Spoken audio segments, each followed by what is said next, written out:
Magandang hapon. Alas 3 na tayo, no? Ang ating pag-usapan sa ngayon ay, it turned out, mababaw pala yung bangin. Naku mahulog ban, si Cabral, chances are, mabalda lang siya, hindi siya mamamatay. Tingnan natin, ha? At bago na dumating ibang mga audience natin, ano muna tayo? Magpasakalye siguro muna tayo.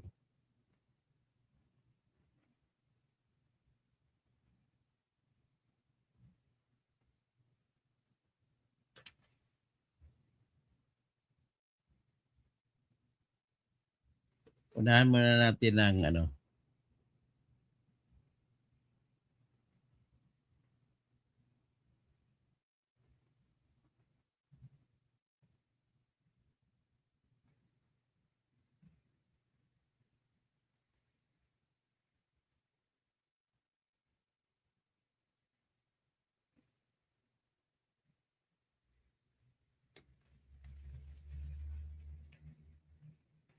Okay, unahan muna natin 'to ng katarantaduhan ni Bongbong Marcos, na bago natin ipakita 'yan, ang ating topic, unahan muna natin ang pagmamayabang ni Bongbong Marcos.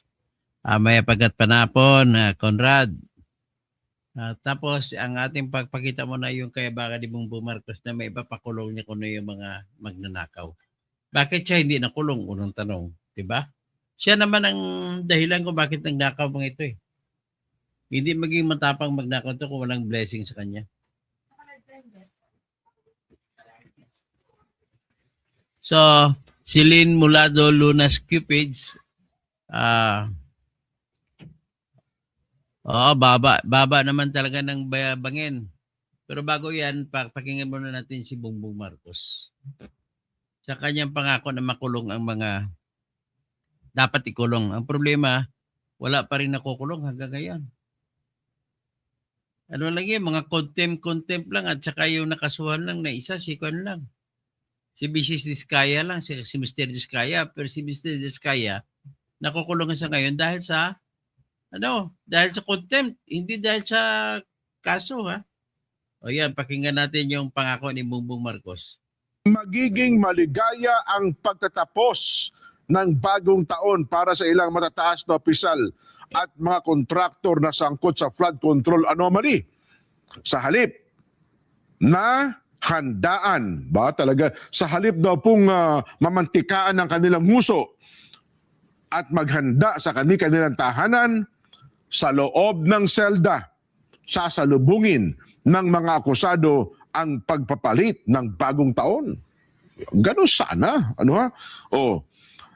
Ito po ang sinabi ng Pangulong Bongbong Marcos noong nakaraang Nobyembre nang lumabas ang mga ebidensya ng ghost projects.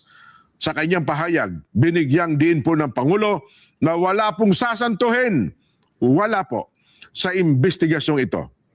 At ang sabi nga niya, bago mag-Disyembre 25, wala ba yung graphics ito? Pakita niyo, baka sabihin kinukwento mo lang dyan Baka katang-isip mo lang yan Sabi ng Pangulong Bongbong, bago mag-Disyembre 25, marami dito sa napangalanang ito, palagay ko, matatapos na ang kaso nila. Buo na yung kaso, makukulong sila. Wala silang Mary 25. Mary na December 25. Ay. Asan? 25. Ngayon, ano na ngayon? Mag-New Year na. Awanin. Sabi ng Ilocano, awanin. Ay, nako. Bongbong, ano ba yan? Umpisan natin yung yung ating topic sa ngayon. Ladies and gentlemen, I want to present to you a detailed analysis of the ravine. Sa ravine o bangin, makikita ninyo na ibibilangan natin kung anong height with respect to the person. Ito po.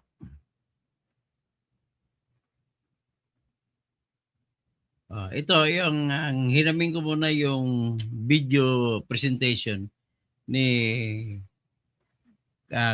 si Kaloy-Roy.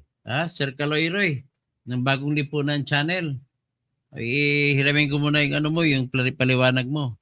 Ito po, sa kanyang paliwanag ito. Nakikita natin sa site ito. Ang site nito ay makikita mo na may bahay. Ito po yung Cannon Road. Dito nakaupo si, makita niyo yung aking cursor. Dito nakaupo si, si Cabral. Tapos tingnan mo may tao rito. Ganon ang tao na 5 feet. Sabihin natin 5 feet. So kung ganon ang tao 5 feet, dito nakaupo si Cabral, bilangin natin ilang tao ang lalim. Ilang sukat ni Cabral ang lalim. So, kung yan, ang 5 feet, 5 feet, mga 5 feet, 20 feet, 10 feet, 15 feet, 20 feet, 25 feet, 30 feet, 35 feet. So, sabihin natin 40 feet. 40 feet. So, 40 feet ang lalim. Sa 40 feet po, bawat metro ay mayroong 3.28 feet. So, 40 feet. 40 feet divided by 3.28 feet.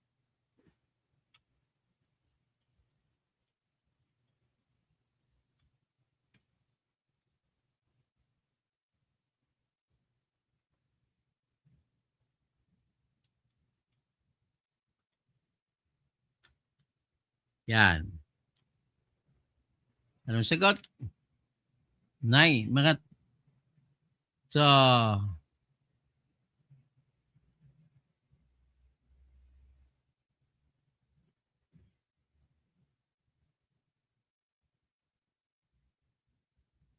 mga 12 meters lang. 12 meters lang ang lalim. So sa 12 meters, klaro dito, pag nahulog, balda lang ang abot ni Kwan. Ang abuti ni buhay pa siya. Hindi siya mamamatay. Tapos sa gilid, may bahay pa. So pwede nangyari kasi alas 3, iniwan siya rito. Nag-alas 5, pumunta siya sa bahay dito. Itong dahilan ng bahay nito, itong dahilan kung bakit pinili niya ito na lugar na pag-upuan niya. At pinili na lugar ito at hindi malalim, hindi siya mamamatay dito. So ngayon kung pumunta siya sa bahay na to, galing sa bahay na ito, ay lalakarin mo lang, pupunta ka na sa bato dito. Yan po nakikita natin. So, what can you see? What can you see now? Ibig sabihin, isa na namang ebidensya ito na niluloko lamang tayo nitong mga nila ni Cabral. Ayan.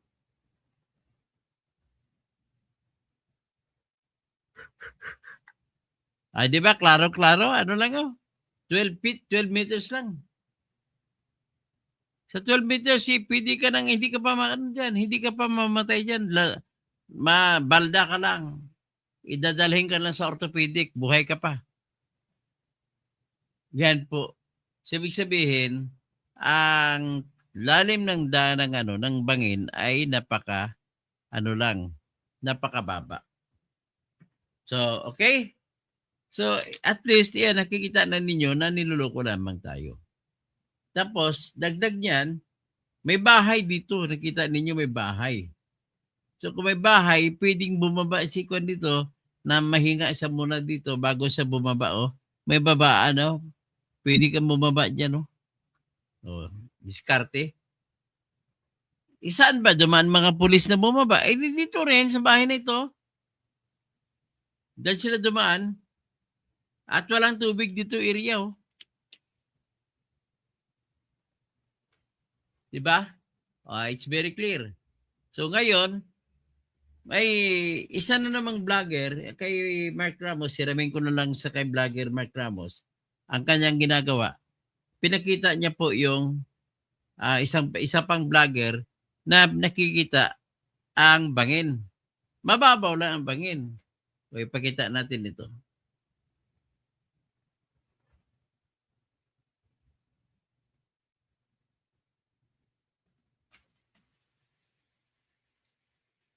O ito nga kay Mark Ramos. Tingnan, pahiraman ng Mark Ramos ha. Parang ang baba, sabi ng kanyang taga-comment na si Dukha Seriza Force. Parang ang baba, ako mahulog, mabalda lang, pero di mamatay. Yan ang opinion niya. Ayan ha. Tingnan natin.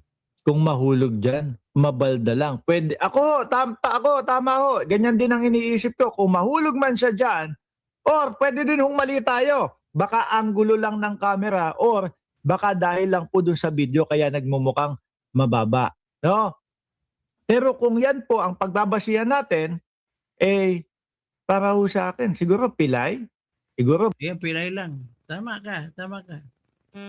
So, yan na naman ang mababase ko dyan sa sinabi ni Mark Ramos.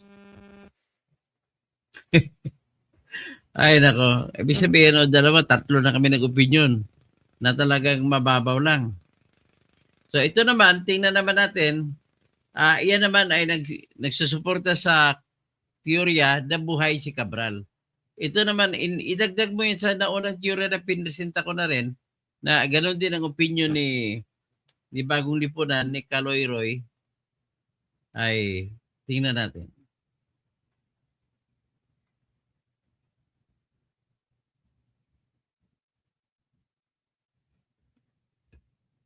Ito. Ang theory dito ni Kaloy Roy, ito yung sasakyan ni Cabral. Anong oras ito? Alas 3:25 ito. Alas 3:25 ng hapon. Bumalik galing Baguio City sa Ion Hotel. Ang driver niya, andito, pumarada sa likod ng isang sakyan. Sa harap sa sakyan ay gasoline station. Galing dito, mga 50 meters lamang ang posisyon kung saan bangin nakatayo o nakaupo o nakapwesto si Cabral. Makikita niya kung walang mga sagabal na ito. Pero nung bumalik ang driver, matapos siya kumain doon, dito siya pabarada at kinausap siya ng may-ari ng gasoline station. Sa pakinggan natin ang pag-describe ni Kaloy. Yung counselor sa lugar na ito, di ba? Pinakita ko na sa inyo sa ating previous analysis yung sinabi ng counselor. So, nagpark siya sa likod ng sasakyan na hindi niya makita si Cabral kasi kung nandito ka sa site mga kalis, kung walang mga sasakyan sa harap ng sasakyan ni Cabral, makikita niya si Cabral yung posisyon niya doon nakaupo. Kitang-kita talaga from gas station, makikita mo si Cabral kung nakaupo siya. Okay? Pinakita ko na rin yan sa inyo at even yung mga media, 'di ba, sinabi nila matatanaw mo talaga si Cabral kung nasa gasoline station ka. So, ayun, yung driver. Tapos dito yung gasoline station. Yan. So kung nandito ka sa gasoline station, makikita mo si Cabral. Okay? Ano po yun? Fact talaga yun. Okay? So how come ang driver ay nagtatago? Pero in-explain ko na yan sa ating kahapon. Okay? Sa ating analysis kahapon na hindi nagme-make sense. Pero yun na nga, the more na magkaroon ng dashcams, the more na magkakaroon ng photos, 'di ba, yung script nila ay medyo magugulo talaga yan. Magugulo kasi marami tayong makikita na detalye eh. Ayan. So from the gas station, papunta dito sa area na kung saan ay restricted na po. Okay? Ayan. Boom. Ayan si Cabral. Yan! Nakita niyo mga kalis yung point ko. So kung from here din, titingnan mo, makikita mo rin yung gas station. So, dagdag na ebidensya yan na talagang buhay talaga. Na-discuss na natin yan. Idinagdag na natin sa punto na mababaw naman yung pagkahulugan. Tapos, idadagdag natin itong punto, yung interview naman sa husband. Na hindi may husband ba na umiiyak? Na hindi umiyak? O ito.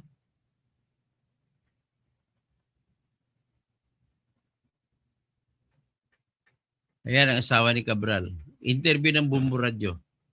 Bumbo Radio Baguio. Po ng Bombo Radio ang mismong asawa ni dating Department of Public Works and Highways Undersecretary Catalina Cabral at nagsalita na po siya kasunod nga po ng pagpanaw ng dating opisyal. Kaugnay niyan may live report ang Bombo Radio Baguio.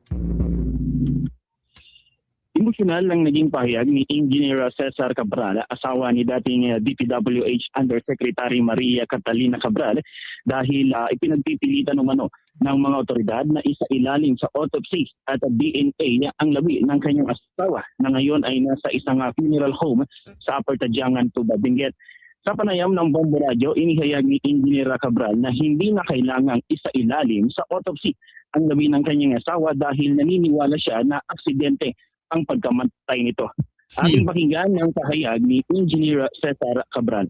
So ngayon ang dami nilang hinihingi na mga requirements. Walang iyak mo? Magdala namin sa Manila. Kaya hindi pa gumagalaw yung papel eh. Oo. Sa 20 ng December. Sabi ko nga, 19 December. Pinakita ko na sila yung yung bangkay. Asan ang mga anak Yung nyo? nakita nila, tinignan nila kung ano yung itsura. Tapos, papa-auto-executan nila na pag nakita nila siguro, karapatan namin na nagbigay namin ng waiver. Hindi yung karapatan. Pera ng bayan na nakasalalay dyan. Mahirap. Ito naman, tingnan na natin itong unang mga dashcam na lumabas. Bakit alas 10 pa lang pala, andun na sa Quezon Road si Cabral. Tingnan nyo.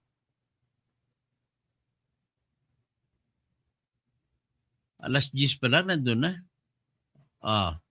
Patugtugin natin.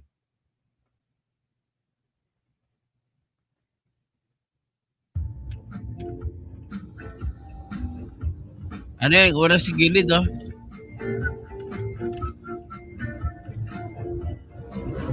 Itong oras, oh. 10, 15, 29. 37 kilometers per hour takbo. Yan. 10. Ano ba yun? 10, 15, 28. 10, 15, 38, 37.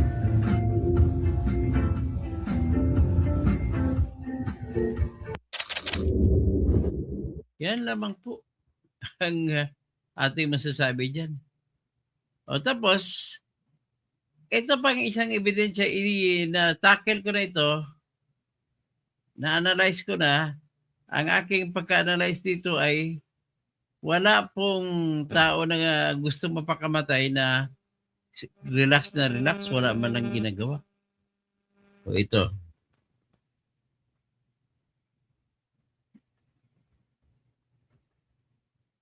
Yan. Sa loob ng hotel yan, no? Naglalakad si Kwan. Kita mo si Cabral naglalakad papunta sa kwarto ng driver niya.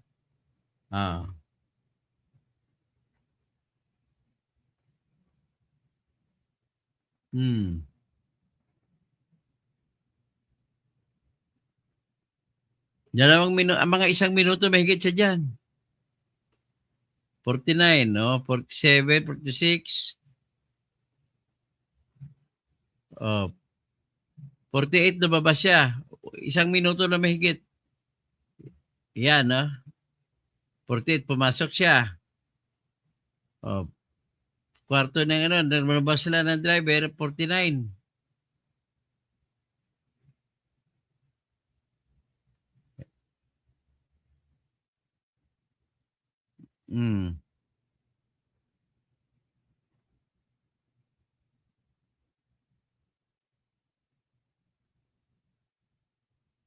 Yan, labas na sila.